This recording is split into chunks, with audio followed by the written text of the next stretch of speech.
जय हिंद साथियों, स्वागत है आप सभी का एक बार फिर से हमारे साथ जुड़ने के लिए। और इस क्लास में आज हम चर्चा करेंगे ईएमआरएस परीक्षा से संबंधित जो हिंदी साहित्य से प्रश्न पूछे जाते हैं, उन्हीं प्रश्नों पर आज चर्चा करेंगे। और ये सभी परीक्षाओं के लिए उपयोगी है हिंदी साहित्य। आप किसी परीक्षा की तैयारी कर रहे हैं तो आपके लिए ये क्लास इंपॉर्टेंट है। अब यहाँ पर हम सबसे पहले अपने प्रश्न की तरफ चलते हैं। सबसे पहला प्रश्न दिया गया है, निम्नलिखित में से कौन सा कवि कृष्ण भक्ति धारा के कवियों में शामिल नहीं है? ऑप्शन क्या है? Nabhadas, B option Nanddas, C option Haridas और डी ऑप्शन ध्रुवदास। तो सबसे पहले इसमें हम लोग देखते हैं कौन सा उत्तर सही हो जाएगा। इसमें उत्तर सही होगा नाभादास। क्यों? क्योंकि नाभादास जी को हम लोग किस कवि में भक्ति काल के सगुण धारा के राम भक्त कवियों में हम लोग इनको गिनते हैं। किसमें? राम भक्त कवियों में। और एक एक यहाँ पर आपको पॉइंट बता दे रहे हैं कि नाभादास जी का जो वास्तविक नाम था वो नाभा अली था। क्या था? नाभा अली था। नाभादास जी का वास्तविक नाम क्या था? नाभा अली था। ये भी याद रखिए, अभी कभी क्वेश्चन पूछ लिया जाता है। अब इसके बाद में प्रश्न संख्या दूसरी है, यहाँ पर सूरदास को किस रस का सम्राट कहा गया है? तो सूरदास को किस रस का सम्राट कहा गया? ऑप्शन है वात्सल्य रस, श्रृंगार रस, शांत रस और भक्ति रस। तो इसमें उत्तर जो सही होगा वो कौन सा सही होगा? वात्सल्य रस होगा, क्योंकि सूरदास जी ने श्रृंगार और शांत रसों का भी अत्यंत मर्मस्पर्शी वर्णन अपनी रचनाओं में किया है। अब इसके बाद हम लोग देखेंगे प्रश्न संख्या 3 को। प्रश्न संख्या 3 है साथियों, रसखान कवि किस भाषा के कवि थे? तो देखिए, रसखान कवि अगर पूछा जाए किस भाषा के कवि थे तो ऑप्शन क्या है? उर्दू, फारसी, ब्रज, अवधी और खड़ी बोली। तो इसमें उत्तर कौन सा सही हो जाएगा? इसमें उत्तर सही हो जाएगा ब्रज, यानी कि रसखान किस भाषा के कवि थे? तो ब्रज भाषा के कवि थे। और रसखान के बारे में और कुछ बातें बता दें, क्योंकि रसखान सगुण भक्ति काव्य धारा के कृष्ण भक्ति शाखा के प्रमुख कवि थे। और नेक्स्ट क्वेश्चन है प्रश्न संख्या 4, मीराबाई की उपासना किस प्रकार की थी? तो मीराबाई की उपासना किस प्रकार की थी? ऑप्शन क्या है? दास्य भाव, सख्य भाव, माधुर्य भाव और वात्सल्य भाव।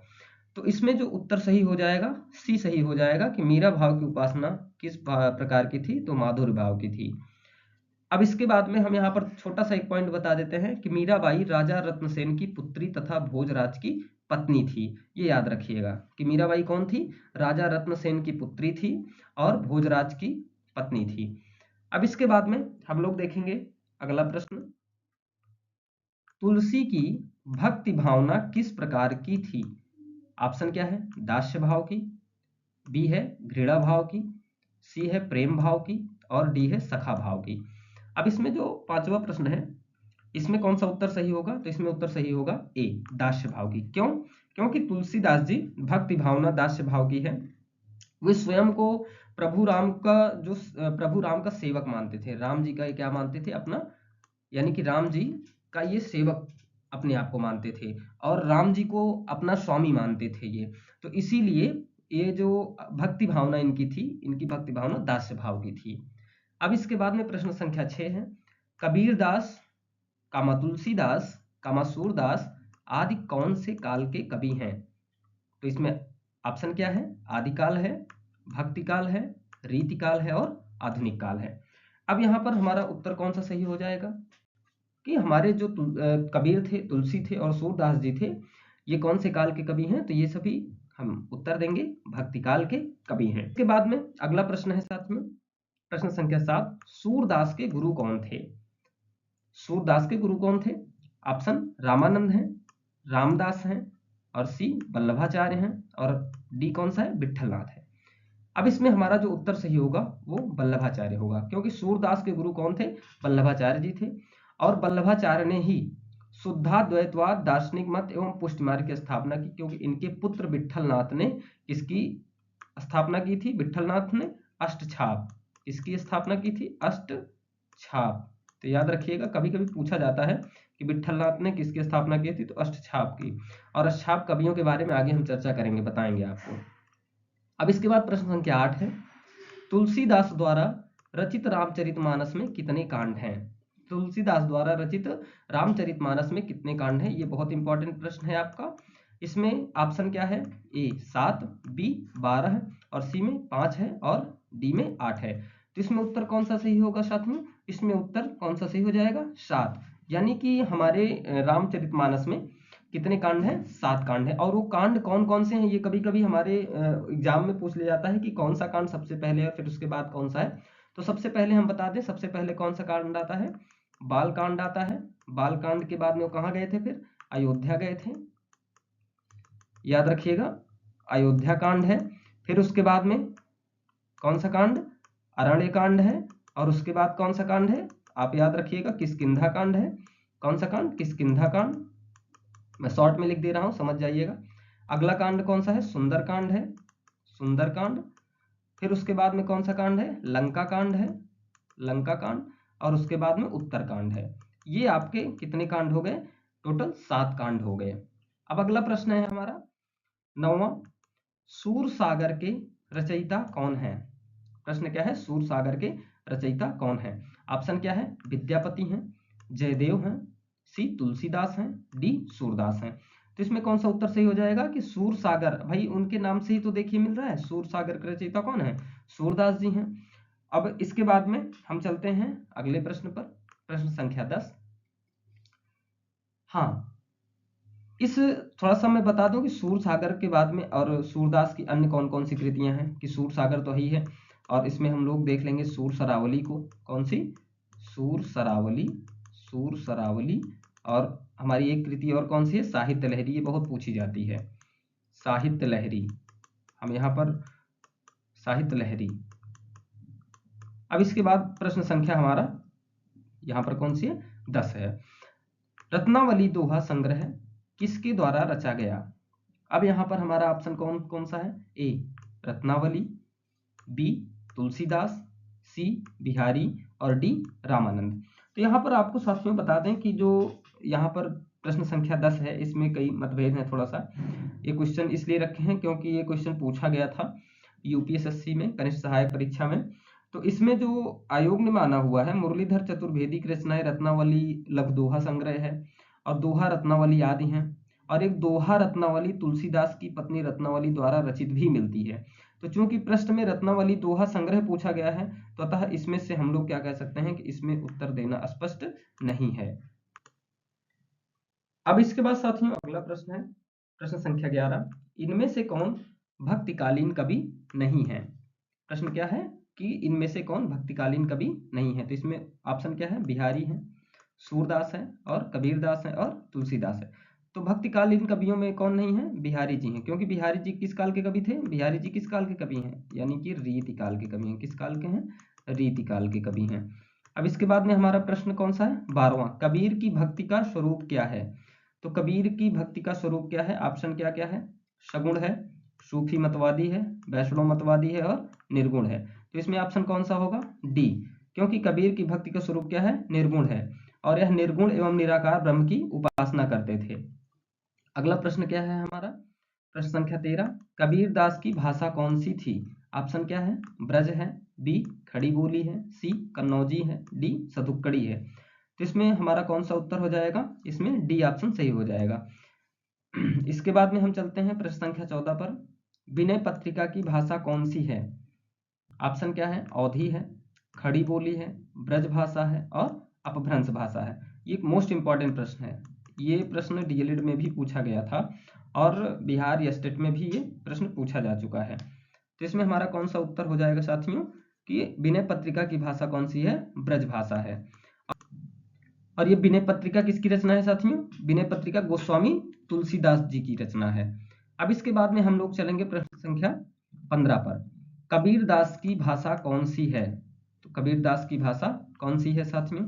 ऑप्शन क्या क्या है? ब्रज है, पंचमेल खिचड़ी है, राजस्थानी है, अवधी है। इसमें कौन सा सही होगा उत्तर? पंचमेल खिचड़ी। अब इसके बाद प्रश्न संख्या 16 है, निम्नलिखित में से कौन अष्टछाप का कवि है? तो अष्टछाप कवियों में से हम लोग देखेंगे कौन से अष्टछाप के कवि हैं। ऑप्शन है मीराबाई, सूरदास, रसखान, और विद्यापति। तो इसमें ऑप्शन सही होगा सूरदास। कौन सा ऑप्शन सही होगा? ऑप्शन होगा सूरदास, यानी बी। अब हम थोड़ा सा बात कर लें अष्टछाप कवियों में कौन कौन शामिल है। तो मैं मौखिक रूप से बता रहा हूँ, थोड़ा सा आप नोट कर लीजिएगा, क्योंकि ये प्रश्न इंपॉर्टेंट है। अष्टछाप कवियों में कौन कौन शामिल है? तो कुंभन दास जी हैं, कुंभन दास जी, सूरदास जी, और परमानंद दास जी हैं, और कृष्णदास हैं, और गोविंद स्वामी। और नंददास हैं और छीत स्वामी एवं चतुर्भुज दास हैं। तो ये हमारे 8 कवि किसमें हैं, अष्टछाप कवियों में शामिल हैं। अब इसके बाद में प्रश्न संख्या 17 है, अष्टछाप के कवि नहीं हैं। अभी मैंने 8 नाम बताए हैं, तो इसमें से आप ढूंढिए कौन नहीं है।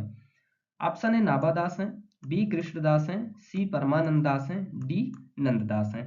तो इसमें कौन सा हमारा उत्तर सही हो जाएगा साथियों? तो इसमें उत्तर हमारा ए सही हो जाएगा, नाभादास अष्टछाप के कवियों में नहीं आते हैं। अगला प्रश्न है प्रश्न संख्या 18, जायसी द्वारा रचित पद्मावत निम्न में से क्या है? तो जायसी द्वारा रचित पद्मावत क्या है? ऑप्शन है वक्रोक्ति है, अन्योक्ति है, या समासोक्ति है, या रूपक काव्य है। तो साथियों इसमें उत्तर कौन सा सही होगा कि जायसी द्वारा रचित पद्मावत एक समासोक्ति रचना है। तो उत्तर कौन सा सही होगा? सी ऑप्शन सही हो जाएगा। अब इसके बाद प्रश्न संख्या 19 पर चलते हैं। गोस्वामी तुलसीदास का निधन वाराणसी के किस घाट पर हुआ था? तो गोस्वामी तुलसीदास जी का निधन किस घाट पे हुआ? ऑप्शन क्या है? दशाश्वमेध घाट है, अस्सी घाट है, राम घाट है, और मणिकर्णिका घाट है। तो इसमें उत्तर कौन सा सही होगा? इसमें उत्तर सही होगा बी, यानी कि अस्सी घाट। और इनके संबंध में एक दोहा भी प्रचलित है। क्या कहा गया है? संवत 1680 अस्सी गंग के तीर, और श्रावण शुक्ल सप्तमी तुलसी तजेव शरीर। तो ऑप्शन इसमें कौन सा सही हो गया? बी, क्योंकि किस घाट के तीरे पर इन्होंने अपने प्राण को त्यागे थे? अस्सी घाट के। अब अगला प्रश्न है प्रश्न संख्या 20 है, कबीर ने समाज सुधार के अंतर्गत किसका उपदेश नहीं दिया है? ऑप्शन क्या है? मूर्ति पूजा का विरोध, जाति प्रथा का खंडन, स्त्री पुरुष की समानता, और हिंदू मुस्लिम पाखंड का खंडन। तो इसमें कौन सा उत्तर सही होगा साथियों? इसमें होगा स्त्री पुरुष की समानता का उपदेश नहीं दिया है। अब इसके बाद में प्रश्न संख्या 21 है, पद्मावत महाकाव्य कौन सी भाषा में लिखा गया है? मोस्ट इंपॉर्टेंट प्रश्न है ये यूपीएससी एग्जाम में पूछा गया था। पद्मावत महाकाव्य कौन सी भाषा में लिखा गया है? तो इसका उत्तर क्या हो जाएगा? इसका उत्तर हो जाएगा बी, अवधी भाषा में लिखा गया है। इसके बाद प्रश्न संख्या 22 है, मुगल बादशाह शाहजहां ने किस कवि को महाकवि राय की पदवी दी थी? तो मुगल बादशाह शाहजहां ने कौन से कवि को महाकवि राय की पदवी दी? ऑप्शन क्या है? बनारसी दास, बी सुंदर, सेनापति, और कदीर। अब यहाँ पर जो हमारा उत्तर सही होगा वो कौन सा सही होगा? सुंदर। इसके बाद में अब हमारा प्रश्न संख्या यहाँ पर कौन सा है? 23 है, निम्नलिखित में कौन ज्ञानाश्रयी शाखा के कवि हैं? तो ज्ञानाश्रयी शाखा के कवि कौन कौन है? यहाँ पर हम ऑप्शन देखते हैं, रहीम दास, बी मलिक मोहम्मद जायसी, सी कबीर दास, और डी तुलसीदास। तो इसमें उत्तर कौन सा सही होगा? कबीर दास जी हैं, क्योंकि ज्ञानाश्रयी शाखा के भक्त कवि निर्गुणवादी थे और वे गुरु का बहुत सम्मान करते थे, और वो जाति पात के भेदों को नहीं मानते थे। और इस शाखा के जो प्रमुख कवि थे ज्ञानाश्रयी शाखा के, जैसे कबीर दास जी हैं और नानक जी हैं, ये भी क्वेश्चन पूछ लिया जाता है, नानक जी हैं, रैदास जी हैं। आगे हम रैदास जी के बारे में, पंक्तियों के बारे में भी चर्चा करेंगे हम लोग इसमें। और दादू दयाल जी हैं, सुंदर दास जी हैं, और एक मोस्ट इंपॉर्टेंट होते हैं कौन? मलूक दास जी, ये भी नोट कर लीजिएगा। तो ये सब ज्ञानाश्रयी काव्य धारा में आते हैं, ज्ञानाश्रयी शाखा के कवियों में। अब इसके बाद में हम प्रश्न संख्या 24 पर चलते हैं, हिंदी का कौन सा प्रेमाख्यान कवि एक आंख का काना था? तो इसमें प्रश्न में हमारे जो उत्तर होंगे कौन कौन से हैं देखते हैं, ईश्वरदास हैं, शेख नबी हैं, कुतुबन हैं, और जायसी हैं। तो इसमें हमारा उत्तर कौन सा सही होगा साथियों? जायसी सही होगा। अब इसके बाद में हम लोग देखेंगे प्रश्न संख्या 25 को, सूफी संतों की शैली है। ऑप्शन क्या क्या है? मरसिया है, मसनबी है, गजल है, और तर्जुमा है। तो इसमें हमारा उत्तर कौन सा सही होगा? बी मसनबी है, क्योंकि सूफी संतों की शैली किसमें मानी जाती थी? मसनबी शैली। और ये मूलतः फारसी काव्य शैली है। ये आचार्य रामचंद्र शुक्ल ने जो जायसीकृत पद्मावत को फारसी की मसनबी शैली का काव्य कहा था, ये भी नोट कर लीजिएगा। अब इसके बाद में प्रश्न संख्या 26 है, निम्नलिखित में से कौन सी रचना तुलसीदास की नहीं है? तो तुलसीदास की इसमें से कौन सी रचना नहीं है? हम लोग ऑप्शन देखते हैं कौन सी। रामचरितमानस है, गीतावली है, और श्री कृष्ण गीतावली है, और भक्तमाल है। तो इसमें पूछा गया है कि तुलसीदास जी के द्वारा कौन सी रचना नहीं रची गई है। तो साथियों मैंने पिछले वीडियो में बताया था कि भक्तमाल किसकी रचना है? भक्तमाल नाभादास की रचना है। अब यहाँ पर यानी उत्तर कौन सा सही होगा? डी ऑप्शन सही हो जाएगा। इसके बाद में प्रश्न संख्या 27 है, मृगावती किसकी रचना है? तो मृगावती किसकी रचना है? ऑप्शन में है उस्मान, मंझन, कुतुबन जायसी। तो इसमें उत्तर कौन सा सही होगा? मृगावती कुतुबन की रचना है। और यह रचना कब की गई थी? इसकी रचना 1503 ईस्वी में हुई थी। कब हुई थी? 1503 ईस्वी में। अगर रचना काल पूछता है तो आप बताइए इसको। लेकिन आचार्य रामचंद्र शुक्ल कब मानते हैं? आचार्य रामचंद्र शुक्ल जी के मान्यता के अनुसार 1501 ईस्वी इसको मानते हैं, नोट कर लीजिएगा। अब इसके बाद में प्रश्न संख्या है 28। या लकुटी अरुका मरिया पर राज तिहुपुर को तजिडारो। यह पंक्ति किसकी है? तो यह पंक्ति हम लोग ऑप्शन देखते हैं कौन सा है। सूरदास है, नंददास है, रसखान है और मीराबाई है। तो इसमें जो हमारा उत्तर कौन सा सही होगा? रसखान होगा। यह पंक्ति किसकी है? रसखान जी की है। अब इसके बाद में हम प्रश्न संख्या 29 पर चलते हैं। निम्न में रीतिकाल का कवि कौन है? रीतिकाल का कवि कौन कौन है? हम लोग ऑप्शन देखेंगे पहले। जयशंकर प्रसाद, बी सूर्यकांत त्रिपाठी निराला, सी बिहारी और डी सुमित्रानंदन पंत। तो इसमें उत्तर कौन सा सही होगा साथियों? बिहारी रीतिकाल के कवि हैं। मैंने पिछले इसमें प्रश्न में भी बताया था कि बिहारी किस काल के कवि हैं? रीतिकाल के कवि हैं। अब इसके बाद में बाकी बचे हुए जो जयशंकर प्रसाद जी हैं, सूर्यकांत त्रिपाठी निराला हैं, सुमित्रानंदन पंत हैं, ये सब किस में आते हैं? ये सभी आते हैं छायावाद में। किस में आते हैं? छायावादी कवि हैं। ये सब छायावाद में पूछे जाते हैं। अब इसके बाद में अगला प्रश्न है 30। रीतिकाल का अन्य नाम क्या है? तो रीतिकाल का अन्य नाम क्या है? ऑप्शन क्या है? स्वर्णकाल है, उद्भव काल है, श्रृंगार काल है और संक्रांति काल है। श्रृंगार में यहाँ पर थोड़ा सा री की मात्रा लगा लीजिएगा, श्रृंगार काल है। तो इसमें उत्तर कौन सा सही होगा? ऑप्शन संख्या सी सही होगा कि हम लोग रीतिकाल को और किस नाम से जानते हैं? रीतिकाल को हम श्रृंगार काल के नाम से जानते हैं। और किसने कहा था? आचार्य विश्वनाथ प्रसाद मिश्र ने रीतिकाल को क्या कहा? श्रृंगार काल कहा है। अब आपका अगला प्रश्न है, प्रश्न संख्या 31 है। बिहारी के प्रसिद्ध हैं। तो बिहारी के क्या प्रसिद्ध हैं? ये प्रश्न यूपी में टीजीटी में भी पूछा गया है और टेट में भी पूछा गया है। उसके साथ साथ बिहार स्टेट में भी ये प्रश्न आया था। बिहारी के प्रसिद्ध क्या हैं? ऑप्शन है कवित्त हैं, सवैया है, पद है और दोहे हैं। तो बिहारी के क्या प्रसिद्ध हैं? दोहे प्रसिद्ध हैं।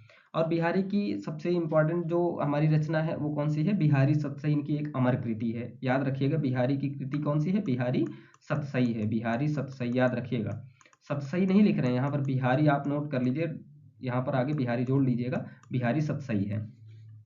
अब इसके बाद में प्रश्न संख्या 32 है। निम्नलिखित में से कौन रीतिकालीन कवि हैं? ऑप्शन क्या है? भूषण, बी हरिऔंध, सी सुमित्रानंदन पंत, डी दिनकर। तो इसमें जो उत्तर सही हो जाएगा साथियों, कौन सा सही हो जाएगा? भूषण सही हो जाएगा, ए ऑप्शन सही हो जाएगा। अब इसके बाद में हम लोग प्रश्न संख्या देखेंगे 33। कवि भूषण किस काल के कवि थे? अभी मैंने पिछले प्रश्न में बताया कि भूषण किस काल के कवि थे? रीतिकाल के कवि थे। अब इसके बाद में हम लोग देखेंगे साथियों प्रश्न संख्या 34 को। प्रश्न संख्या 34 में निम्नलिखित में से रीतिकाल के कवि हैं। ऑप्शन क्या है? तुलसीदास है, कबीरदास है, वृंद है और सूरदास है। तो और अगर सीधी सी बात की जाए तो ये सभी हमारे भक्ति काल के कवि हैं। तुलसीदास हैं, कबीरदास हैं, सूरदास, ये सब भक्ति काल के हैं। और ये किस काल के हैं? ये रीतिकाल के कवि हैं, वृंद जी। तो ऑप्शन सी सही हो जाएगा। इसके बाद में प्रश्न संख्या 35 है। बतरस लालच लाल की मुरली धरी लुकाए, यह पंक्ति किसकी है? यह पंक्ति किसकी है? ऑप्शन क्या है? देव है, मतीराम है, घनानंद है और बिहारी हैं। तो इसमें उत्तर कौन सा सही हो जाएगा? डी ऑप्शन सही हो जाएगा। अब इसके बाद में साथियों हम लोग चलते हैं अगले प्रश्न पर, 36 पर। निम्न में से खंड काव्य है। खंड काव्य कौन से हैं? ऑप्शन में है पंचवटी है और कामायनी है और पद्मावत है और साकेत है। अब इसमें जो हमारा उत्तर सही हो जाएगा वो कौन सा सही हो जाएगा साथियों? ऑप्शन संख्या ए सही हो जाएगा, यानी कि पंचवटी एक खंड काव्य है। और पंचवटी के साथ साथ में आपको थोड़ा सा और खंड काव्य के नाम बता देते हैं, जैसे नहुस है, कुणाल गीत है, पृथ्वीपुत्र है, ये सभी एक खंड काव्य में आते हैं। अब इसके बाद में हाँ, इसके रचयिता कौन थे? इसके रचयिता थे मैथिली शरण गुप्त थे। अब इसके बाद में हम लोग देखते हैं अगला प्रश्न। मैथिली शरण गुप्त का संबंध आधुनिक काल के किस युग से है? ऑप्शन क्या है? छायावादी युग से है, शुक्ल युग से है, छायावादोत्तर युग से है या द्विवेदी युग से है। तो इसमें ऑप्शन कौन सा सही होगा? डी द्विवेदी युग से है। अब इसके बाद में हम अगला प्रश्न देखते हैं साथियों। द्विवेदी युग के प्रवर्तक निम्न में से कौन है? तो द्विवेदी युग के प्रवर्तक कौन है साथियों? तो इसमें ऑप्शन कौन सा हो जाएगा हमारा? डी ऑप्शन सही हो जाएगा। आचार्य महावीर प्रसाद द्विवेदी जी हमारे द्विवेदी के प्रवर्तक माने जाते हैं। इसके बाद में प्रश्न संख्या 39 है, हिंदी में तुलनात्मक आलोचना का प्रारंभ किसने किया? तो हिंदी में तुलनात्मक आलोचना का प्रारंभ किसने किया? ऑप्शन है महावीर प्रसाद द्विवेदी, बी ऑप्शन है पदम सिंह शर्मा, सी ऑप्शन है मिश्र बंधु, डी है लाला भगवान दीन। तो इसमें ऑप्शन सही हो जाएगा बी ऑप्शन, यानी कि पदम सिंह शर्मा हिंदी में तुलनात्मक आलोचना का प्रारंभ करते हैं। इसके बाद में प्रश्न संख्या 40 है, निम्नलिखित में से किस कवि की काव्य भाषा ब्रज नहीं है? ऑप्शन में है भारतेंदु, सूरदास, मैथिली शरण गुप्त और बिहारी लाल। तो इसमें हमारा कौन सा सही उत्तर सही हो जाएगा? मैथिली शरण गुप्त, सी। मैथिली शरण गुप्त की जो काव्य भाषा वो ब्रज नहीं है, अपितु कौन सी है? खड़ी बोली है। मैथिली शरण गुप्त की काव्य भाषा क्या है? खड़ी बोली है, ये याद रखिएगा। और सभी की क्या है?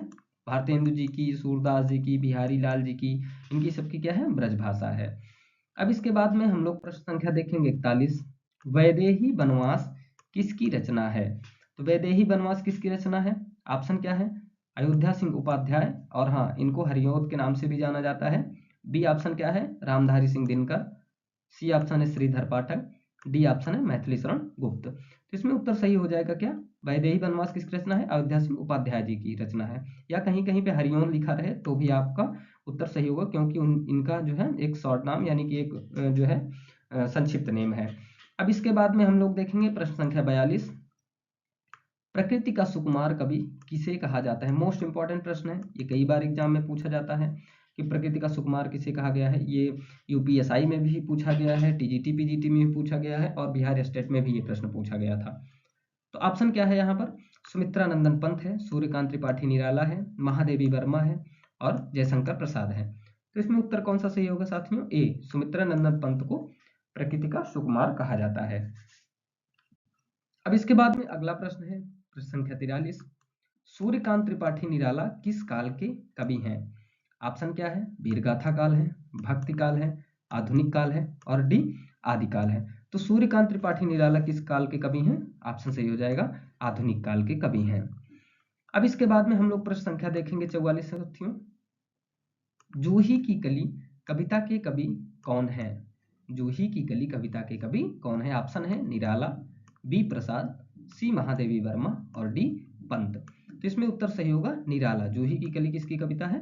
निराला जी की कविता है। अब इसके बाद अगला प्रश्न है 45, महादेवी वर्मा को किस युग की कवियत्री माना जाता है?